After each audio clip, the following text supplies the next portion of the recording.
안녕하세요. 맥키니시 투자 클럽입니다. 셀트리온. 자, 외국인들과 기관들이 양매수하면서 주가가 4거래일 만에 18만원을 회복하면서 장중 18만 3,600원대까지 하면서 5일선 밑단으로 일단 올라와 있습니다. 자, 2월 말에 출시되는 진펜트라 역시 이제 미국 직판 관련되는 부분인데요. 이 부분에 대해서 한번 살펴봐 드리도록 하겠습니다. 먼저 시장 흐름들 한번 살펴보겠습니다. 자, 새벽에 마감된 뉴욕 증시가 이 다우지수가 369.54, 0.97%, 나스닥도 197.63, 1.30%. 그래서 FOMC 개최 이후에 제롬 파월 연준 의장의 금리 인하 관련되는 부분들이 조금 이제 기대감이 떨어지면서 급락을 했던 부분들을 다시 되돌리는 어떤 흐름들이 나와서 이 부분들이 이제 환율에도 영향을 주고 있죠. 원달러 환율 자체가 5원 70전 정도 떨어지면서 원화 강세가 되면서요. 선물 쪽에서 외국인들이 무려 1조 6천억대 지금 매수를 하고 있습니다.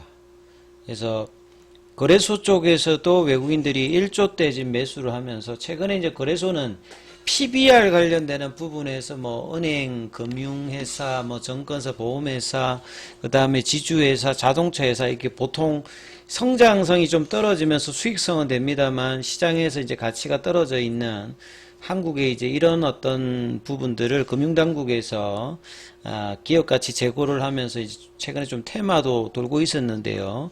그러면서 이제 코스피가 코스닥보다는 강세 흐름을 이어가고 있는데 오늘은 수급상으로도 외국인들이 강한 어떤 매수세를 거래소 중심으로 하고 있죠. 그리고 기관들도 금융투자가 연기금 이쪽에서 강한 어떤 매수세를 보여주면서 지금 이제 기관과 외국인들이 사게 되면 오늘같이 아주 뭐 대형주, 중형주, 소형주 대부분의 종목들이 일단 가는 어떤 흐름들, 개인들이 가장 좋아하는 어떤 흐름들의 지금 수급 현황이 나오고 있죠. 그래서 이제 개인들 같은 경우는 거래소 코스닥에서 매도세로 하고 있습니다. 그래서 코스피는 2600선 부근까지 단박에 올라왔습니다.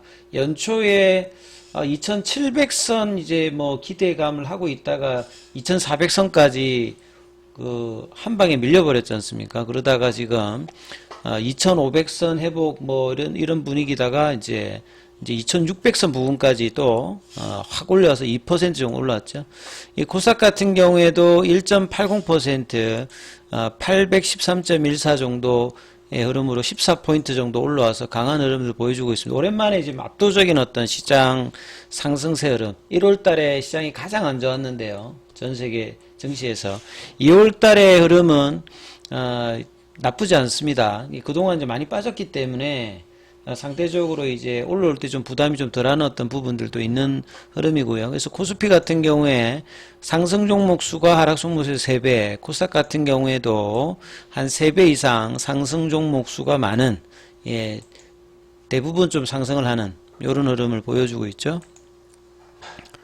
그래서 이제 뭐 섹터로 보면 삼성전자 하이닉스가 1% 흐름에서 이제 최근에 반도체 AI, 뭐 온디바이스 AI도 갑작스럽게 한 며칠 빠졌다가 지금 오늘은 반등세가 강하게 좀 일어나고 있고요. 그리고 가장 많이 좀 부진했던 섹터 중에 하나인 2차전지 섹터에도 셀단, 그 다음에 이제 양극재 관련되는 부분에서 에코프로비엠은 뭐 지금 음봉이고요. 포스코 쪽은 이제 강보합세 흐름, LG화학이나 뭐 이런 쪽이 지금 강세 흐름 보여주고 있고, 기타 이제 장비 쪽이라든지 소재단도 일단 올라오는 어떤 모습을 좀 보여주고 있고요.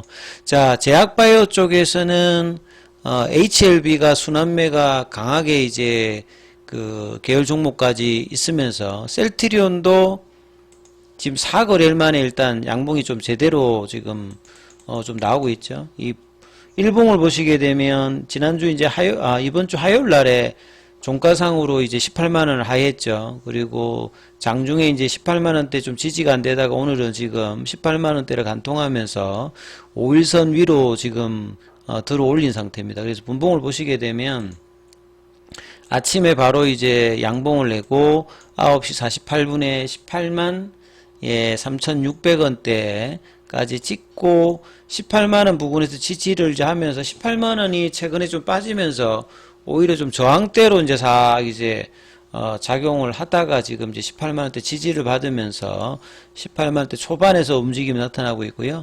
마찬가지로 이제 셀트리온 제약 같은 경우에도 10만원대 어떤 지지 흐름들을 확인을 하면서 등락을 하고 있는데 다시 또 10만원대 윗단으로 올라와서 장중에 104,900원대 이 흐름으로 다시 라운드 피겨 가격은 일단 회복한 상태입니다. 그래서 수급상으로 뭐 살펴봐도 셀트리온 쪽에 지금 이제 매수 주체로 조금 살펴보면요. 어제 2월달 첫 번째 거래를 했는데 1월달에는 이제 뭐 800억대 중반까지 이제 연기금이 계속 매수를 했는데 2월달 들어서 어제는 한 17억 매도를 했다가 지금 이제 오전장이 한 7억 정도 매수를 하면서 투신 쪽이 지금 매수를 하고 있고 보험은 어제 이어서 오늘도 좀 매도를 하고 있고 하지만 이제 기간 전체적으로 보게 되면 연기금을 중심으로 투신해서 매수고요. 외국계도 지금 이제 매수 흐름을 보여주고 있습니다. 자, 프로그램 쪽 관련되는 수급을 보시게 되면 셀트리온 어제에서 오늘도 75,000주가 지금 들어오면서 수급은 오늘은 좀 괜찮은 어떤 흐름이죠. 그리고 오늘 창구별로 좀 살펴보면요. 기존 이제 공매도 창구 이제 신한이라든지 JP모건 이런 데서 좀 매수를 좀 해주고 있고 한투는 이제 여전히 좀 매도를 하고 있는 흐름이다. 이렇게 좀 보셔야 될 것 같습니다. 그 시장 대비해서는 강한 상승은 아닙니다만 뭐 시장 흐름들을 좀 따라가는 정도, 지수 정도의 흐름들에서 상승률을 일단 나타나고 있다. 이렇게 봐야 되겠죠. 그래서 오늘 뭐 기사 관련되는 부분을 보게 되면 직판 관련되는 부분 2월 달에는 뭐니 해도 사실 이제 4분기 실적 발표와 그 2월 말에 있을 진펜트라의 이제 출시거든요. 이제 그 전에 이제 작년 연말에 사실 이제 PBM 등재의 기대감이 좀 있었는데 이 부분이 이제 출시 전에 얼마만큼 등재 여부를 시키느냐 이게 일단 중요하겠죠. 그리고 이제 우리 그 유럽 같은 경우는 공공시장의 입찰 시장이 좀 중심이 되어 있다면 미국 같은 경우는 사보험 중심의 이제 PBM 등재가 상당히 중요하지 않습니까? 그리고 이제 직판이라고 하는 것 자체, 미국이나 유럽 시장에서 이게 직판을 한다는 것 자체가 글로벌 빅파마의 어떤 고유의 어떤 권한가치, 그러니까 개발 능력보다도 더 강한 게 사실 마케팅 능력이거든요. 그렇기 때문에 초기 이제 셀트리온이 개발하고 많은 어떤 이제 판매 수수료를 주면서 이제 간접 판매 형태를 했죠. 그러고 난 다음에 이제 결산을 했을 때 적정 마진이 안 되면 이 부분까지도 맞춰주는 이런 것들을 이제 초기에 많이 겪었기 때문에 이제 2019년 이후부터는 직판의 어떤 준비 과정들을 지속적으로 해오면서 유럽에서는 이제 전 제품이 이제 직판으로 이루어지고 있어요. 그리고 이제 작년도에 미국 시장에서는 4월 달에 베그젤마 출시를 하면서 직판이고 이제 이후에 출시되는 거는 다 직판입니다. 그래서 7월 달에 유플라이머도 직판으로 진출하고 그 다음에 진펜트라도 이제 올해 2월 말에 이제 출시되면 이것도 이제 직판이에요.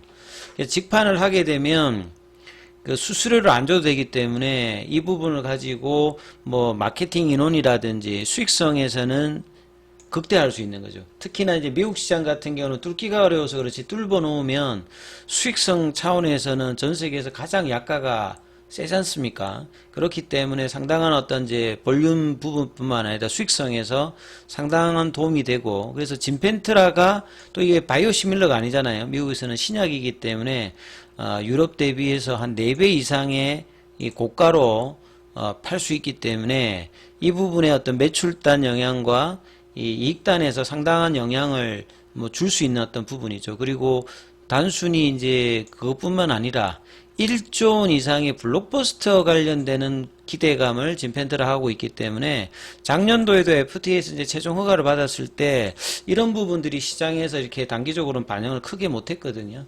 그래서 이제 이런 기대감들이 이제 6월달 그리고 분기마다 여기 이제 판매 동향에 따라서 매출 기여도가 어떻게 되느냐 이게 뭐 상당히 중요하다라고 보셔야 될 것 같습니다. 그래서 과거하고는 전혀 다른, 그래서 이런 어떤 마케팅 능력이 뛰어나다라고 하면 자, 이런 부분에 대한 어떤 시장 가치 제고는 장기적으로 셀트리온 입장에서 중요한 어떤 부분이니까 여기 성공이 올해 내년 얼마만큼 되느냐가 장기적인 주가 상승에도 가장 중요한 어떤 부분이라고 보여집니다. 자, 그리고 이제 바이오시밀러가 대표적으로 보통 이제 항암제 라인이라든지 자가 면역 쪽에 중심이 있는데 셀트리온 같은 경우도 이 부분들이 이제 뭐 뇌질환이라든지 두드러기, 뭐 천식, 골다공증, 그 다음에 이제 안과질환까지 넓어지고 있죠. 그래서 항반변성 관련되는 부분에서 아일리아 관련되는 부분 뭐 소송도 있고 한데 여기 이제 시장에 이제 셀트리온 같은 경우에도 허가 신청이 돼 있는 상태죠. 그래서 여기 오리지널 아일리아 관련된 리데로론 관련되는 부분에서 계속 이제 뭐 특허 소송이라든지 에버그린 전략을 쓰고 있습니다만 여기 시장에 대해서도 관심이 높죠. 항반변성이 이제 대표적인 이제 실명질환입니다. 망막의 이제 핵심 부분에 항반이 있는데 여기에 이제 비정상적으로 자라서 모세혈관에서 혈액들이 나와서 이제 시야를 가리는 노화가 이제 대표적인 원인이기 때문에 고령화 사회가 계속되게 되면 항반변성 시장도 넓어지게 커지게 되겠죠. 그래서 2022년도 기준으로 22조니까 이게 뭐 글로벌 탑 10 안에 들어가는 겁니다. 그래서 기존에 이제 이 항반변성 관련되는 뭐 아일리아, 그 다음에 뭐 루센티스 관련해서 바이오시밀러도 많이 이제 개발이 되고 있는 상태라고 보셔야 되는데요. 이제 오리지널 약의 어떤 부분이 합성의약품이 아니다 보니까 이 바이오의약품, 항체의약품으로 좀 만들어야 되는 어떤 상황이죠. 그리고 이제 기존의 오리지널 제약사들도 개발사들도 이런 시장을 빼앗기지 않기 위해서 계속 이제 추가 신약을 내고 있습니다. 그래서 아일리아 관련되는 부분에서 이 고농도 관련되는 부분에 대해서 FDA 또 허가를 받아 있는 상태니까 치열하게 이제 각축전이 벌어지는 어떤 상황이다 이렇게 봐야 되겠죠.